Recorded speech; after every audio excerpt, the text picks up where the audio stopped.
Walk me through this concept of think fast and talk smart. This is part of my verbal fluency video that went viral on YouTube. Essentially, verbal fluency is the time in which you can access the content in your brain and then verbalize it out loud. So if you ever had a time in which you're thinking, oh, what's that one word or that one phrase, and it's stuck in your brain and you're not able to express it, that's what slow or low verbal fluency is.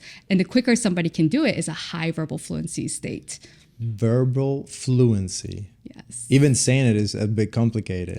Yes. That's interesting. And when you put it in that setting, it feels like it's a skill that I can actually learn, not so much raw talent or like raw intelligence. So is that something that I can build on? You can. So there are people who naturally have high verbal fluency. So they're just quick-witted people, very charismatic people, but you can also build it up. So there's something called the verbal fluency test that I like to give to people. Is that the one where like you try to recall words? Because yes. that was one of my favorite videos that I watched from you. So walk us through that. Yes. So the most famous one is the phonemic verbal fluency, and that goes into your executive control of your brain. And so that one, you take 3 letters. So the most famous ones are FAS and CLS, because this is what was tested and researched on. So FAS, you start with the letter F. You take 1 minute, time yourself, and try your best to recall as many words as you can with the letter F. And then you do the same thing for A and S. Then you add it up, divide it by 3, and then that's your average score. So I tell people you want to get an average of at least 18 or above. Okay, so if you guys are watching right now and you want to understand this a little bit better, I'm going to put a link in the description to that video. I did it yesterday when I was getting ready for the interview, and I was surprised to how difficult it was to come up with those words. And I found a little trick, so I wanted to ask you about this.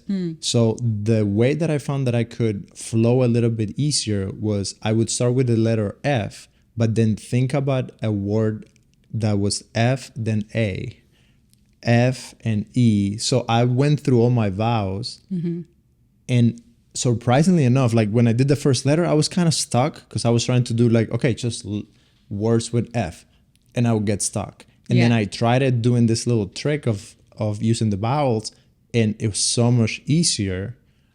Like, why is that? Like, why is it so difficult to come up with these words? It's just because it could be various things when it comes to verbal fluency. It could be that you have brain fog. There are neuro reasons like you have ADHD, or if you have autism, you tend to have a lower verbal fluency. If you don't exercise that part of your brain enough, you tend to have a lower verbal fluency. People who are extroverts tend to have higher verbal fluency than people who are introverts who don't socialize very often or communicate very often. So it's just like the mere fact that you're not practicing. You're not practicing. Yes. And then there's also factors. I put this, I'm not trying to plug anything, but I put this in my verbal fluency course where it's the exercise. So there's the brain training component of it yes, you actually need to use that part of your brain, because if you don't use it, you lose it quite literally as you age. So maybe you could get away with it when you're 18, but by the time you're 30, watch out, because that's going to deteriorate over time. But then there's also things like your diet, your exercise, how much you oxygenate your brain. So cardiovascular exercise is important. And then there's omega-3s that you need to take. So basically keeping your brain healthy and functioning, and brain training being part of that process, specifically for verbal fluency, that's going to help a lot. That's crazy. Like, I would have never thought that I could speak better if I train like my cardio, like fitness in the gym and things like that. That's super interesting. So I wanted to ask you about, most people probably that find your content, they are just like struggling with public speaking, or they get anxiety when they're trying to like approach new people, or maybe they go on dates and they kind of like freeze, and it's like, oh, with my friends I can speak all the time, but then when I go on a date, like it's so difficult. So what are some tips and tricks for that setting specifically, like for someone that is trying to socialize in a more, maybe a romantic way? Yes. The days. So for me, I say really practice in private. That's going to be the most important thing. So doing something like a mirror exercise. So practice literally talking to yourself in front of the mirror. My tattoo documentary, Literary Ink, is streaming now on all platforms. If you love stories, documentaries, and especially if you love tattoos and Harry Potter, this movie is just for you. Check out Literary Ink, streaming now on all major platforms.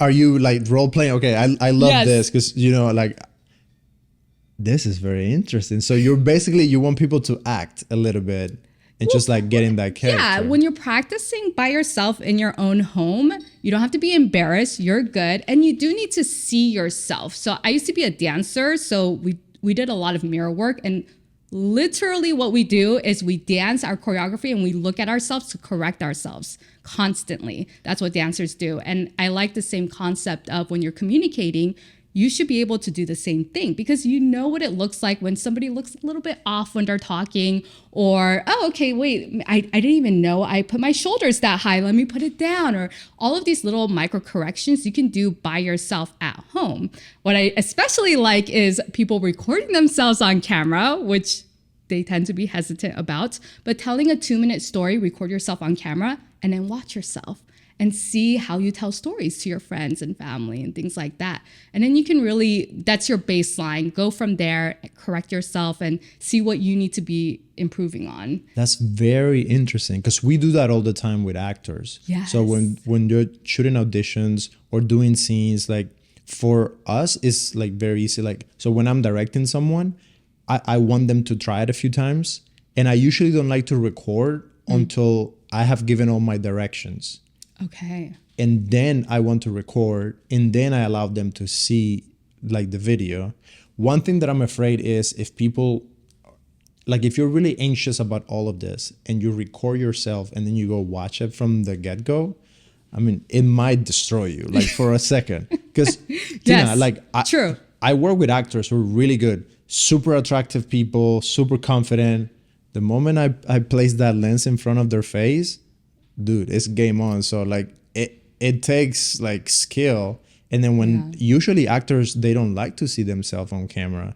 And I've realized that the actors that tend to do the best have conquered that side of them, that you can be critical without being destructive of your own self-esteem. Yeah. And I think that's something really interesting, that if people can remind themselves, hey, even famous people who are celebrities, who go on camera, who are like the top 1% most attractive people in the planet, they still struggle with seeing themselves on tape and being like, I hate the way I'm moving my shoulder, like my neck is all weird, like what am I doing with my mouth? Yes. So it's okay. Like if you're looking at those people who are professionals at that and they still struggle, if you're struggling, like it's fine, like it's okay. It's definitely okay. Well, the thing is, most likely these people have practiced. And I would say, especially, let's say people in media and people in politics, they practice so much. People look at the final product of them being on camera or a politician saying a speech and it's like, oh, they're so eloquent. But really, how many hours have they practiced? They practice so much. And at the end of the day, if you practice, well, my coach used to say, perfect practice makes perfect. So you have to practice the right things, of course. But if you practice, your body's going to get used to it. And anything new is going to take time to get used to. So to your point, because I used to do on camera workshops and things like that, I hated watching myself on camera. It was the worst. But as I looked at myself, because that's a practice too, is being able to look at yourself on camera. And then the first time you do it, it's a little cringe. That's okay. And then you keep doing it and keep doing it, keep doing it. Eventually, you're so used to it that you see yourself almost as a third person when you're looking at it, because you can critically look at yourself without criticizing yourself, because you are not that. That is just a part of what you just did right now. And that's okay. Perfect. So now let's take it up a level and let's try to go for the more advanced person. So when I found your channel, I've been doing this podcast for a while. I'm on camera very often. I speak with a lot of people, and I want to be like an amazing communicator, and I want to be on stages, and I've been on stages before, and I want to sharpen that skill. So what are some things to think through when you are a professional? And I have a lot of people that watch the podcast who are actors or influencers or musicians, artists. So let's get into pro territory now. Give me a few metrics to like gauge how good are we doing, like how can we see our performance, and what are a couple tips to maybe improve? Well, it depends on what your goal is, but generally speaking, looking at your verbal cadence, looking at your body language, and then just looking at your general, I call it vibe, because sometimes you can't quite put a finger on that. But just those things, you can pretty much right away, you can pinpoint, oh, wait, I paused too long there, or I messed up, I fumbled over my words. I don't like that so much. Or, my body language was very restrictive versus expanded. Or maybe I didn't move as much. If you're on stage, you want to move about the stage. Maybe you move too much because you're a little bit nervous. So it's just those little tiny things, again, depending on what your result is, what you want to how you want to come across, you're going to have to pay attention to different things. But generally speaking, those are good things to look at. That's really good. Now, what are some tips to be able to improve on those things? Let's say this is a very common one, and I struggle with this. And with actors, sometimes they want to speak fast because they want to be sharp. And at least with me, I end up tripping over the words because I'm trying to get them out fast to show that I have that skill. Yeah. So what can I do to practice that and to get better at slowing down my words so I can have my pronunciation be more accurate? Yes. So two things. Easy thing is to slow down your breath. And I know every time I say this to people, they're like, oh, okay, breath work. It's not that revolutionary, but it is very good. You want to slow it down, relax yourself, and naturally you talk a lot slower. Typically, when you're talking too fast, it's either because you're energetic and you're really excited about this topic, which is good, or maybe you're nervous. And so it could be a little bit of both, but you want to be careful, especially if you're making some sort of presentation. I work with a lot of corporate people, so they're concerned about presenting properly, and they're thinking, oh, I need to speak faster. But actually, it's good to speak slower and accurately when it needs to. So I always say, generally speaking, this is more of a cadence thing, but you want to slow down on what's important and then speed up on things that aren't as important. That's a great tip. So slow down when you're about to say something really important, and then just spit through all the other little things are just filler. Right. Interesting. Now, what about filler words? I think that's another, like Achilles heel of everyone who's on camera. And it's so difficult. And I think you don't realize until you're actually trying to say a script or like do something on camera. For me, because I have a lot of experience editing, I rush through people's footage and I'm like, oh my God, they're terrible. Like you can tell when you work with someone who's a pro, they barely have any ums and ahs and fillers. And then you see when people are like green, it's like there's a lot of work in the editing to be done. So what are a couple things that we could do to get rid of those fillers? So the thing is with filler words, I don't want to demonize it because when you demonize it, then you become too conscious of it and then you trip up over it. That being said, few things you can do is simply increase your verbal fluency because sometimes you're just not that quick-witted. And so in order to fill that space, you want to say something, the filler. There's also the thing in which, okay, you want to fill the space. So being okay with the silence, that's very key. And that makes people a little bit nervous. So it's partially a mindset thing where you need to be okay with that silence and go, I like to use, what do you call it? I like to use a temporary filler. in place of a common filler. So common filler in American English language is and there's the reason why that is in phonemics, or basically our mouth posture in American English, you rest in the middle of your tongue. And by resting in the middle of your tongue, the easiest access is because that's the sound you make. So, and every language is different. You make different sounds for that. Yeah, in Spanish it's like it's the full Okay, that's interesting. Yeah. Yes. So when it comes to that, I say you can use and then go ahead and talk about whatever, because that's easier for people to grasp if you use a lot of filler very words. interesting, and it makes it sound as if you are like thinking In contemplation. Oh, this person has something to say here. Very interesting. Yes. So I love that because it's easier to replace that. And then it also trains your mouth posture to close too. Because in order to make a sound, you have to close your mouth versus you're opening it. Typically, when you're making those filler words, it's because your mouth is open because you're wanting to say something right away. But if you're okay with the silence and you're okay with saying you're okay with the mouth posture going back to a closed mouth. And then you can go ahead and say whatever you want to say. So just going back to that mouth posture and using as a way to just anchor yourself in is a very easy way to do that.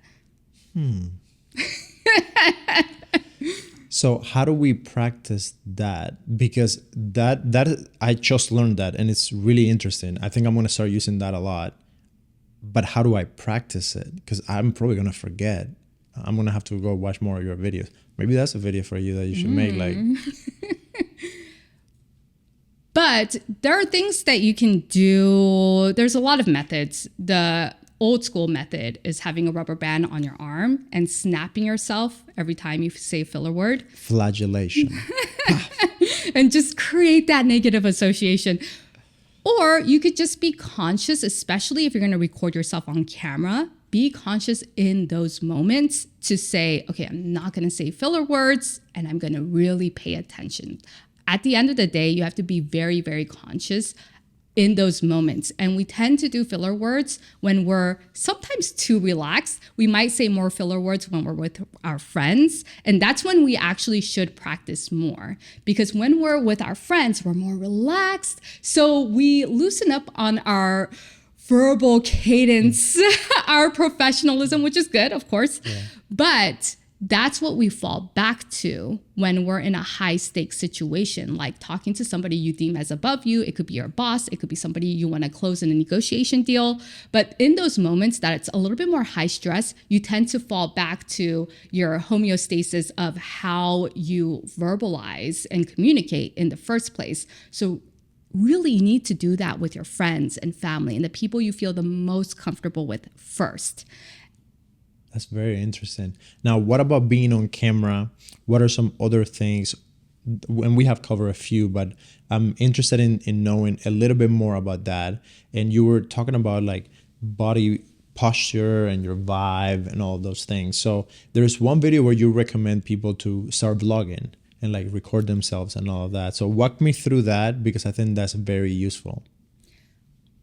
For the vlogging, it's really just being able to talk. So the practice of talking, communicating, give yourself a timer, 2 minutes, maybe a topic, and run through a story, how you tell a story, because that's going to say a lot. And I can get into that a little bit, because how people tell a story, if they have ADHD versus somebody who's deductive versus inductive, that's going to be a different way to tell a story. Okay. And then you can look at the body language, how you use your vocal tone, if you use filler words, anything about you that you thought to yourself, I don't really like that part of me, you can go ahead and note that down and fix one thing at a time. And then do you film that and then go back and try to do, okay, let's tell the same story again. Yes. So I know the story, yes. And now I can go through the story one more time to see what's missing or... Yes, you can definitely. So when it comes to, I used to work with people who sell on stage. And so when it comes to that, even if it's a little bit more improv, so let's say I used to work with a lot of people in the medical industry who does medical sales, and oftentimes they do medical sales to a large audience. And then so they do improv storytelling. And when I had one of the client come to me and say, okay, well, I don't know what to say. I don't know what story to tell, things like that. And I told her, because I was shocked that she didn't know this. And I told her, well, everybody tells the same story over and over. You just have to solidify the story. So part of it is, if you have a story that you always tell, perfect that story, especially if it's in a professional setting. You tell a certain story to convince people or to motivate people or influence people. Perfect that storyline. Simple. But as you perfect 1 or 2 or 3 storylines that you commonly use, maybe it's, I was born here, I came to America, and this time. Once you perfect that, you understand, I need a beginning, a middle, some sort of peak happen, and an end. And although we know that, but it's harder to express it when we're put on the spot. But the more you practice it, the better you'll be. So to your point, going back to what you're saying, yes, go back, re-record yourself and do it better. Re-record yourself, do it better. Just take one thing, change it, re-record yourself, do it better. And do this over the course of 2 weeks. And I promise you'll be so much better just speaking on camera. Very easy. Yeah, that's amazing. And I think that works spot on.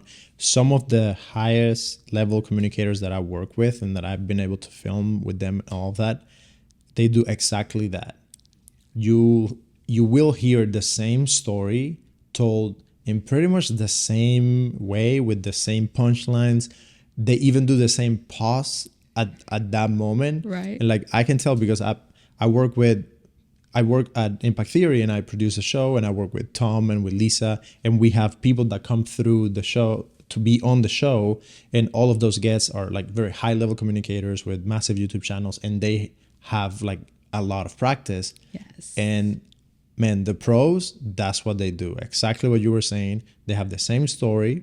They have told it probably like 300 to 500 times. Yes. On camera, yes, on stage, yeah, even written that for their website or whatever it is. So maybe like even writing that story out and looking at it as a script. And I try to bring everything back to like working on camera and acting and all that. Like the actors that you see that are saying all these lines with extreme confidence and all that, you're seeing like sometimes take 15 of us on set after they spend 2 weeks reading that script. Yes. So the only way to get to that like perfection, like, oh my God, they're so confident, is like just by practicing. So with that in mind, how do you think actors can get better when they have to now go on a show like this, or they have to be on stage and there's no script? Mm-hmm. There's no director there to like get your right angle and protect you in the edit and make sure like we take a line from here and a line from here, we edit it, remove the pause, and we make you sound really smart. Like, what are some tips for those type of people when now they go out into the real world outside of set and they have to either be on a talk show or a podcast or something like that? What are some things they could do? This is where I love verbal fluency because verbal fluency is essentially improv communication, which is most communication is improv. We just, we vibe off of whatever somebody's saying. I say you really need to focus on the other person. The more you can do that, the better. The less you focus on yourself and how perfect your speech is, then the better you'll be, because you're really looking into what are they going to say and then vibing off of that. And I know that sounds very, okay, but what do I tangibly do? I think active listening is key. So when it comes to active listening, you want to, whatever they say, you want to, number one, if you can, ask questions. That's the best way, right? Because you just revert it back to them. But number two, adding on to and acknowledging what they just said. And this is a good way to avoid filler words as well, is that if they said, I just went to London over this weekend, you could say, oh, London, that sounds amazing. And that's almost a filler in of itself. You're acknowledging what they're saying. okay, London, that's so amazing. And then it's easier for you to then connect. It gives you time for you to connect to something else. You know what? I always wanted to visit London. How was it? So now I'm asking a question back to the person. And so I like to think of it as a communication process. Even when you look at Jimmy Kimmel or one of those talk show hosts, you see the celebrity who does the best, they ask questions back. They're not just answering it, they're usually asking questions back, or they're riffing off of whatever they say and they add on to whatever they say. So it's a lot of that. And again, it's practice, because even talking like this, that you have to practice. That's why extroverts, they're really good at talking to people, not because they have any magical skill. It's just because they practice. They have done it so many times. For Yeah. me, that has become a lot easier. I think the editing part of my brain has helped a lot, because I have edited, which is interesting. Like, not many people get this experience, I guess. I've watched thousands of hours of people speak on camera. And then my job is to go through and trim everything. And then Right. sometimes it's really funny, Tina. Like, sometimes I'm trying to like edit people in real life. That's so bad, but okay.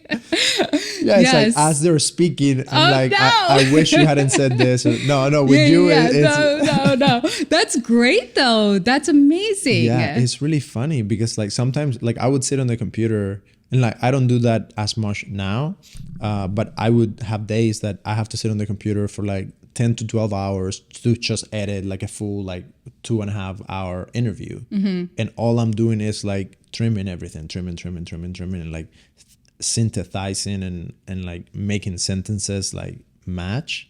Right. And then I want to do that to people in real life. That makes sense, but that's a good skill to have, because for those, I'm naturally an inductive thinker. So What does that mean? inductive is when you start, you have a starting point, and then there's the goal of the conclusion of a story, let's say. And you tend to steer off over here, over there. And then you're like, sometimes, wait, what were we talking about? You go there and then, oh, okay, let me go back to the goal. Because you're trying to like fill in the blank on your own, like trying to come up with the... So typically they don't even think about the conclusion of the story. They think about what's the next step? What's the next step? What's the next step?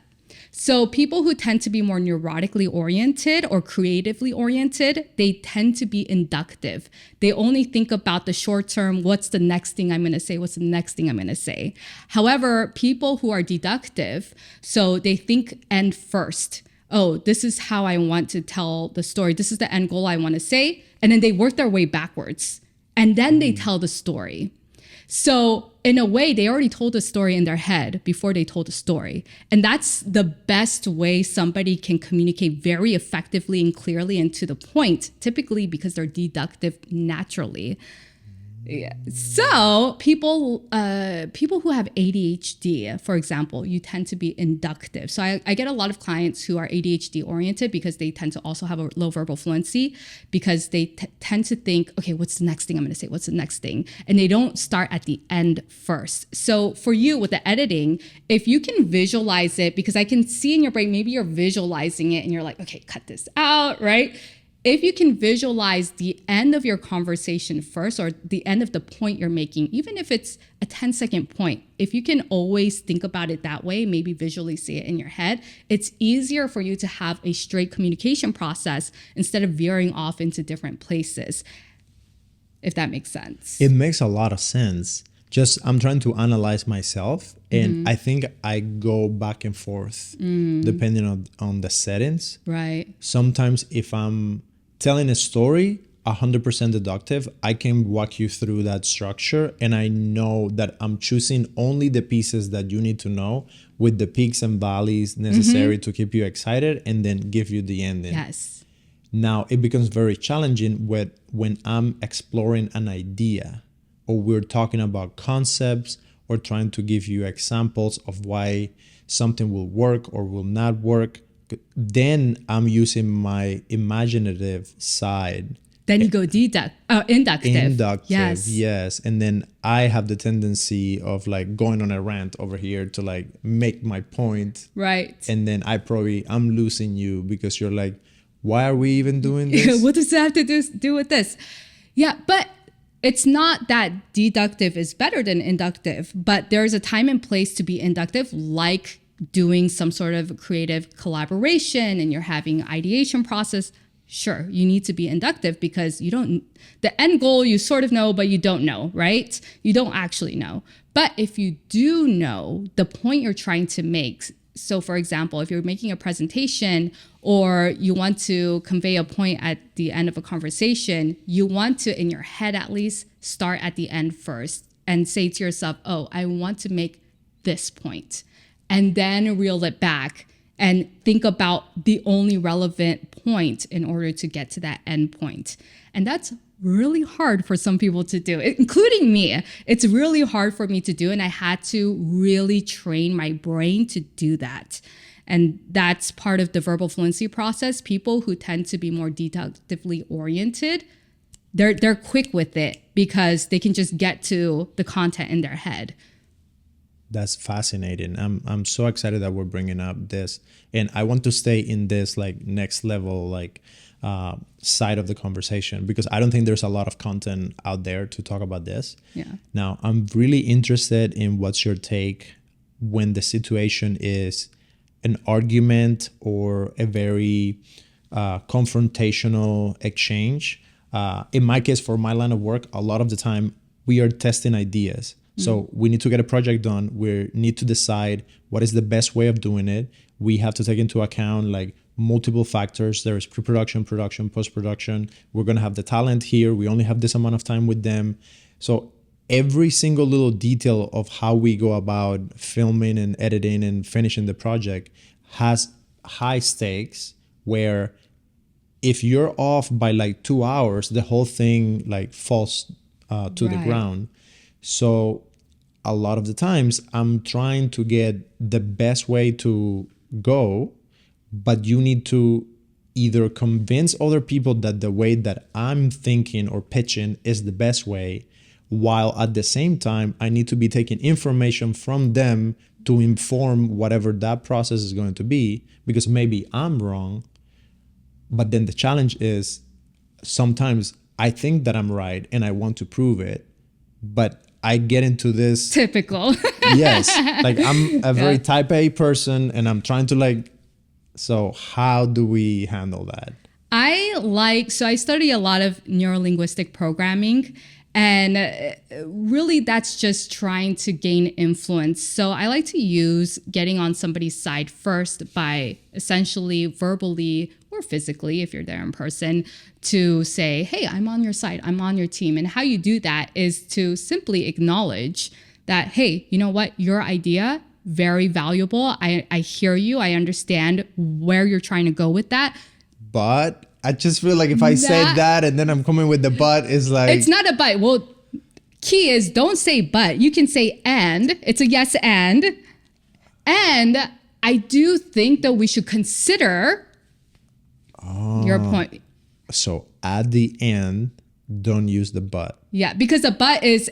Basically, when you say but, anything before, everybody's going to cancel it out. If anytime somebody says, X, Y, and Z, but I think that you won't listen to them. You're so right. Yeah. I do that all the time. You're so right. Yeah. Okay. I need to add the and. Perfect. And then it's just a door that's being opened. Consider. Think, well, this is my little idea. Perfect. Now, going back to the whole argument thing, what about when I'm going in circles and I'm like, I keep like, maybe sometimes the person doesn't understand the point, or maybe they just don't agree. But instead of saying, I don't agree, and that's it, it's like they keep trying using other examples to like prove their point. And then the other person is trying to use different example to prove the point. Right. And it's like 12 minutes later, we're still like... Yes. But to me, typically when people are trying to prove a point, it's because they don't feel heard or understood. So step one always has to be, as the leader, if you are going to claim a leadership position, you have to basically communicate that you do understand.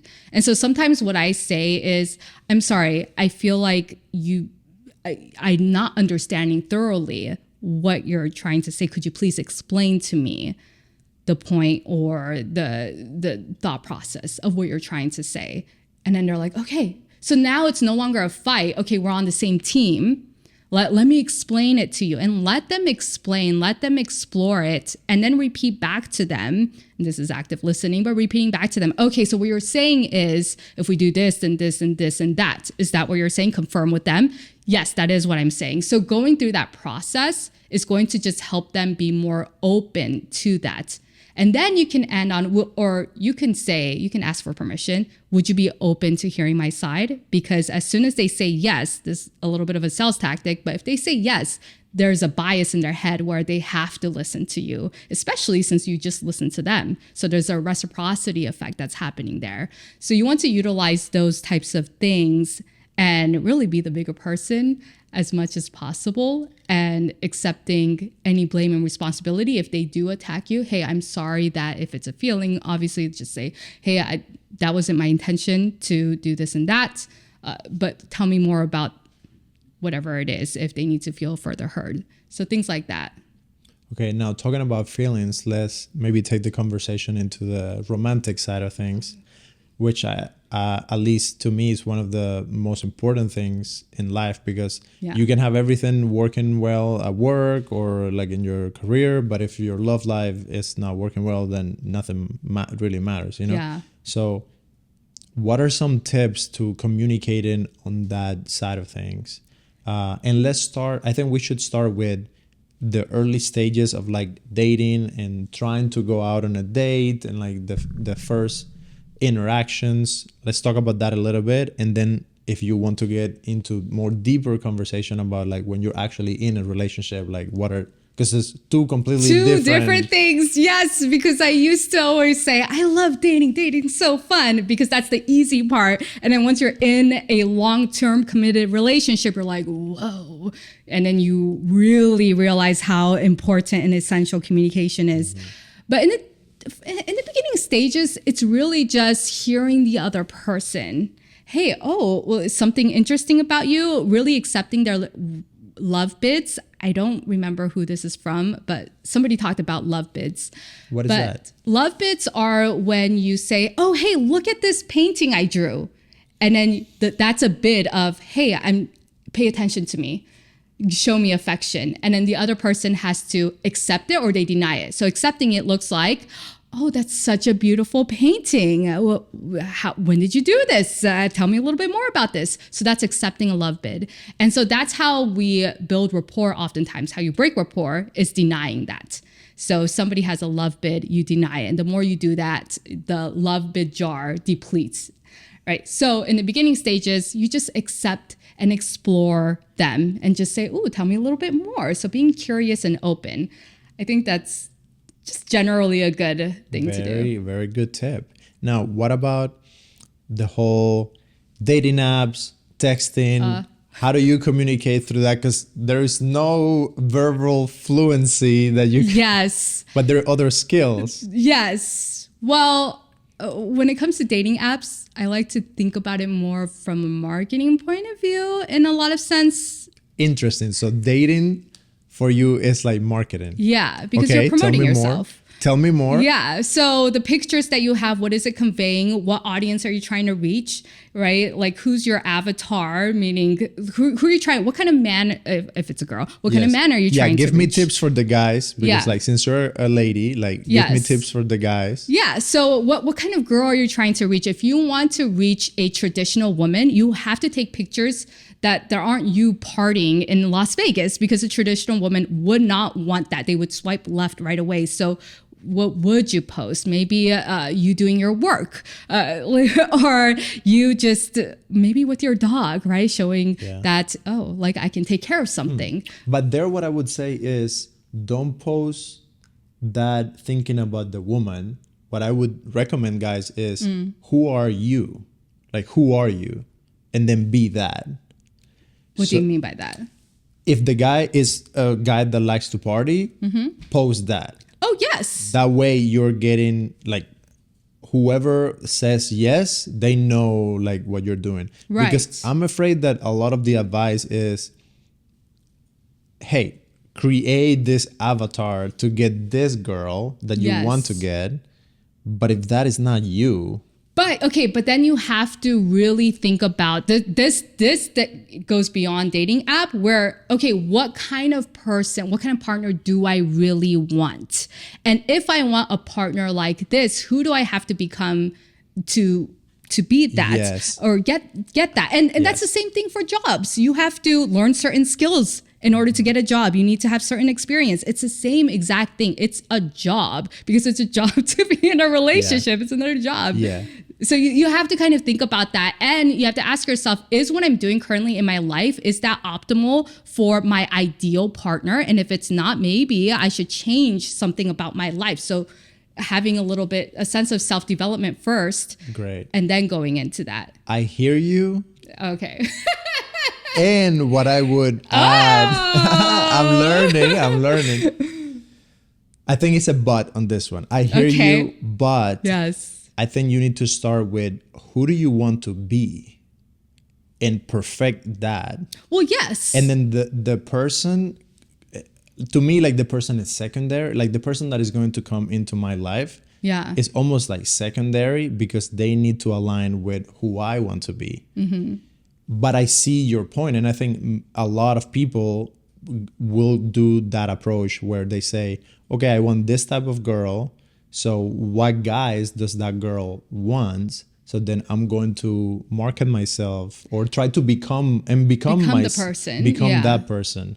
For me, I'll say like, screw that. Like, who do you want to be? Because I think at the end of the day, well, that's the same. You're saying the same thing. We're saying the same things. I guess I'm editing it in a different order. way. Yes. Well, you have to be that person first and then market yourself that way. Yes. That's what I'm saying. Yeah. Yes. But if you're not already that person, first of all, do you even want to go and find a partner right now? Because that partner that aligns with you currently, you should advertise yourself as is.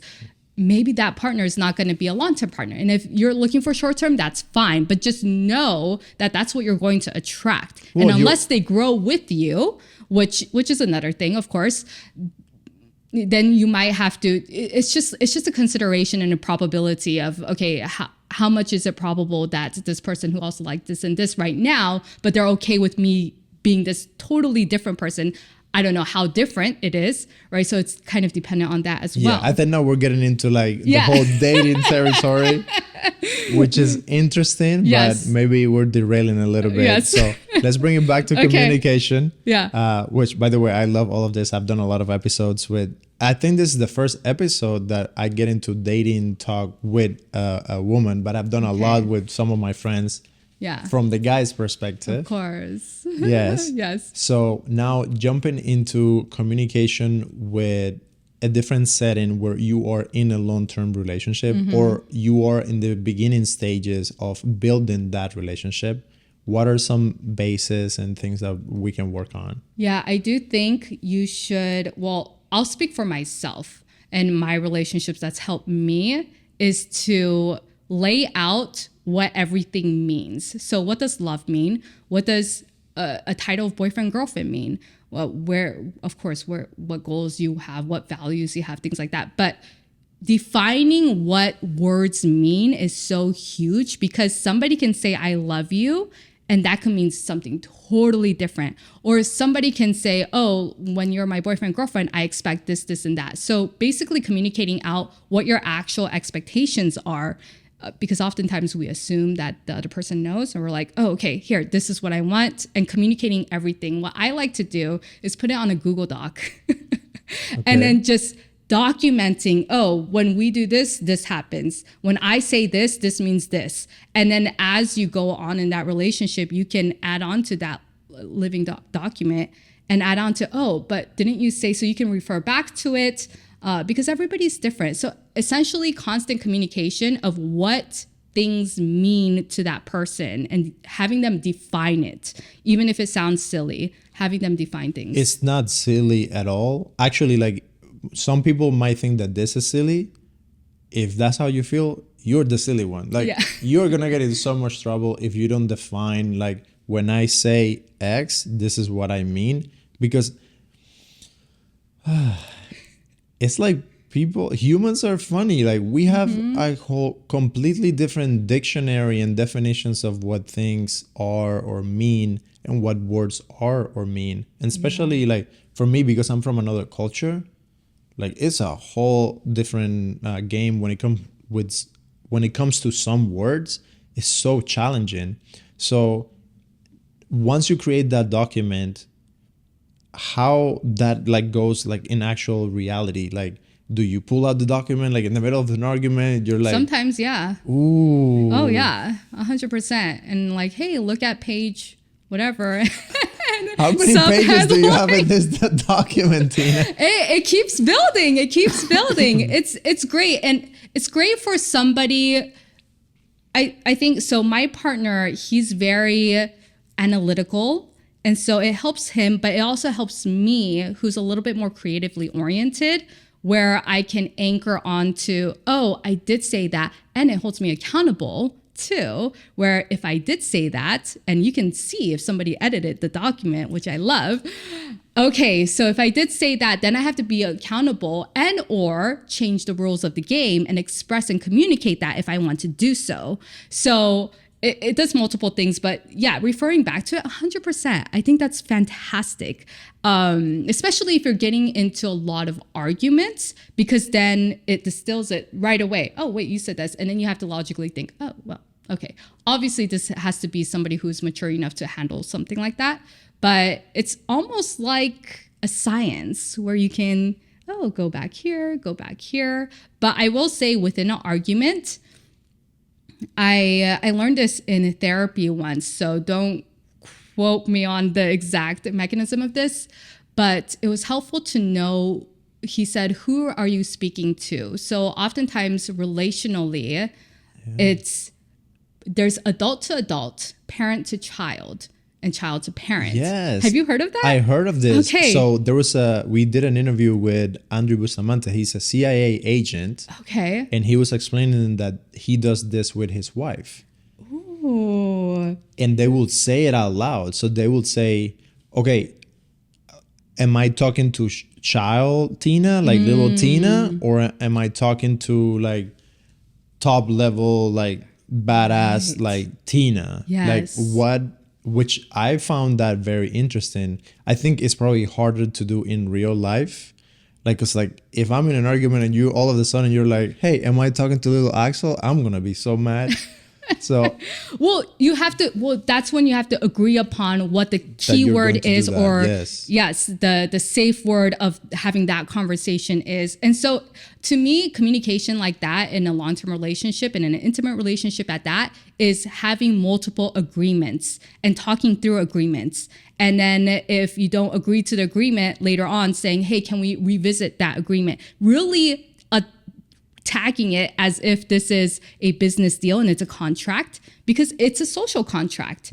And we have expectations in that social contract. But if we're able to communicate it and write it out, and you can visually see it, you can hear it, then you can always refer back to it and you go, oh, wait, this is our contract, and it holds you accountable. I just love that whole idea. Yes, that's very useful. So I've used a version of that, and it has helped in multiple times where it's like, hey, we can go back to this. And it's funny how sometimes feelings and facts are not the same. Yes. And you will feel a certain way, but then when you go to look at the facts, it's completely different.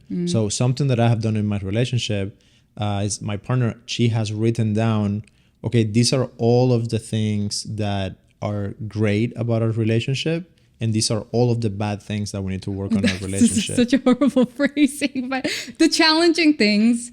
Like a pros and cons list. Right. Like, okay. and the Oof, that's so honest. I love that. Yes. Yeah, and I remember in the middle of like a huge argument, then she was like about to share that, and she was even afraid that we were gonna look at that. And I was afraid, but I also said, yeah, let's look at it. And then when we looked at it, it was like, even though you feel terrible in that moment, when you look at the pros and cons, it's like, hey, the one thing that I'm upset about is like these two things. And yeah, it's happening, but like this person is either working on it, they don't mean it, it's a circumstance that is out of their hands. Right. And then look at this huge list of like amazing things that are happening.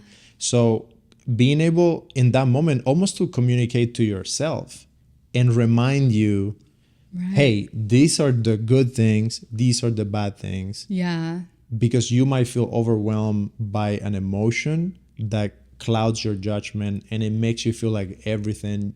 And you know, people talk about this all the time, never speak in absolutes of like, you Yes. everything do this, you never do this. Right, right. Because more often than not, that is not the facts Yeah. or the reality. So that has been really helpful. And something else I learned about talking about facts is another little technique that I learned is sometimes you might feel that this person is like doing all of these things and da, da, da. Mm-hmm. If you can stop them for a moment and say, okay, but let's try to look at the facts. I know you're feeling that way right now, but let's look at the facts of like, Oh, I don't know about that though. if you do it with a previous agreement With the previous person, agreement, yes, yes. then it works. Yes. If you do it with a random person that doesn't have that Yes, agreement beforehand. you're gonna light up a fire if you go to that. But I think if you use the right tone and you can communicate to them with your vibe, like you said, Yes. that you are on their page and then you're just trying to get to the truth of it, then that becomes a little bit more manageable and like you have great results. Right. So I agree. I wanted to ask you about something else, and this is something that is fascinating to me.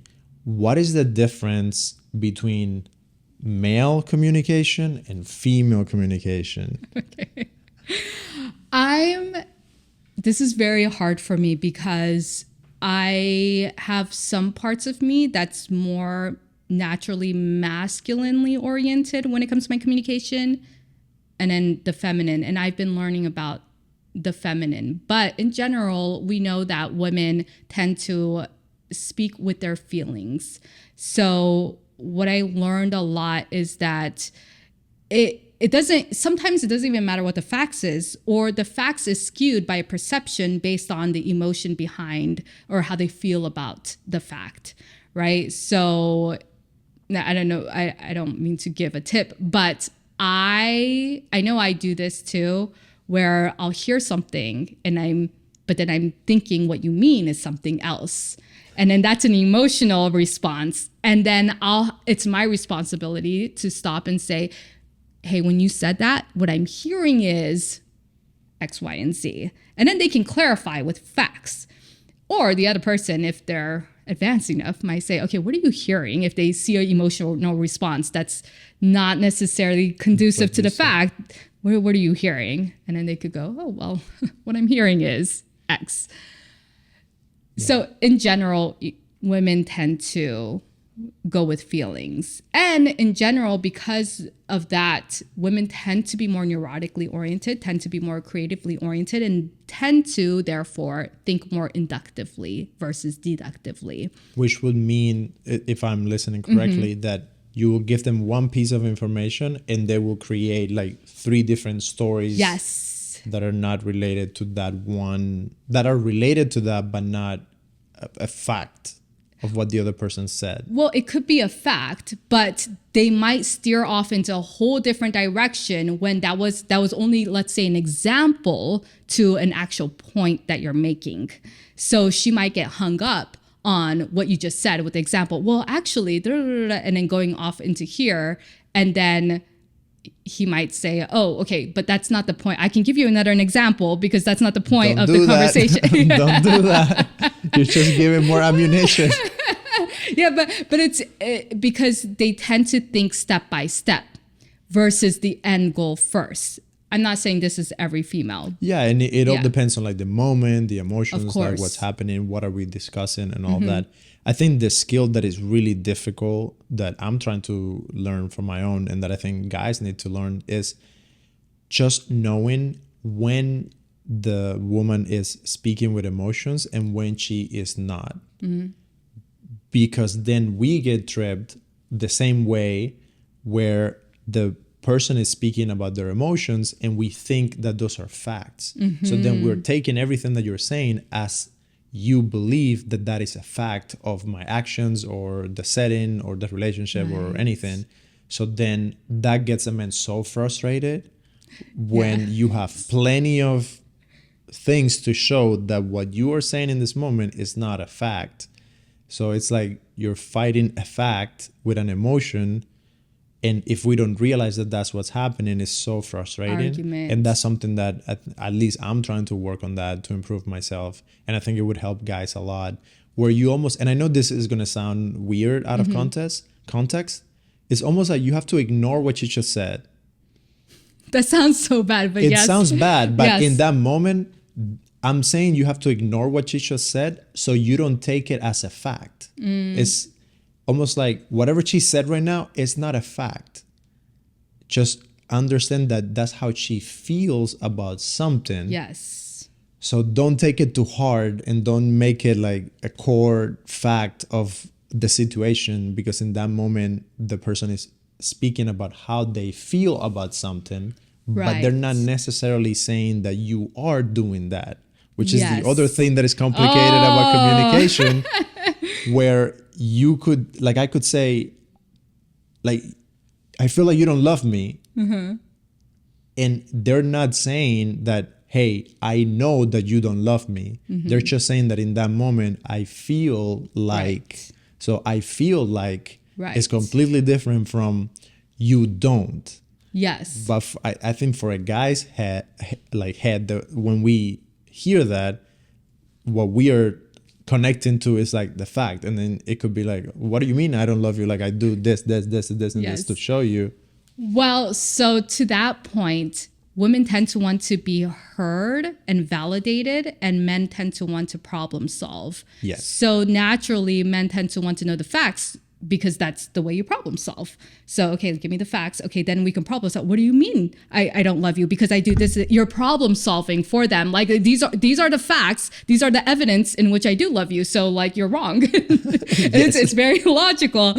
But what she's expressing is like, hear me, validate what I'm trying to say right now. And so, yes, to your point, you almost have to ask, okay, what's the underlining, especially when there's a tonal change, when it's high pitched or the volume is higher or even lower, where they're feeling a little bit hurt. Their body language is, if they're feeling vulnerable, they're here versus they're out here. Maybe they're in fighting mode. So they're just like, this is what, I don't feel like you love me. Yeah. You have to take all those things into consideration, which women are naturally better at than men. Men tend to think about the content and go, okay, I have this content. Now what do I do with it? Versus looking at the tonal, the body language, how she's veering off to her natural homeostasis and how she communicates.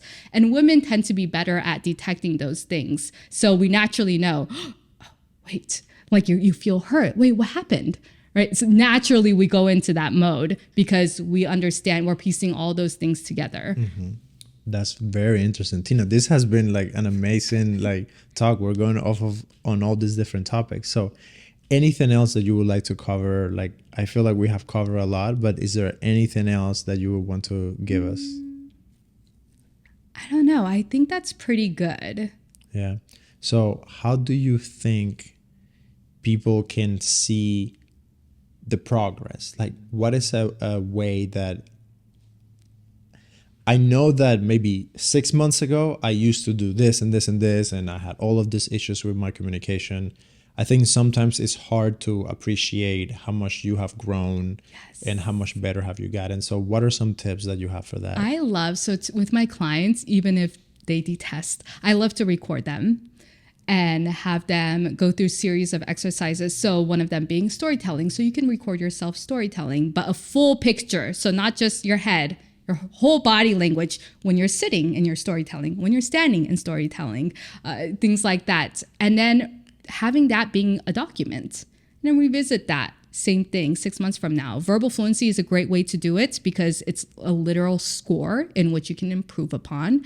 But again, even that, record yourself, because when you're doing verbal fluency, you'd be surprised at how many filler words you'll use in between each word. So that's something that you're just used to doing. And then maybe later on, your number is higher and you realize, hey, I use less filler words and things like that. So recording yourself, I think, is very good in general because you can visually, auditorily see exactly what's going on.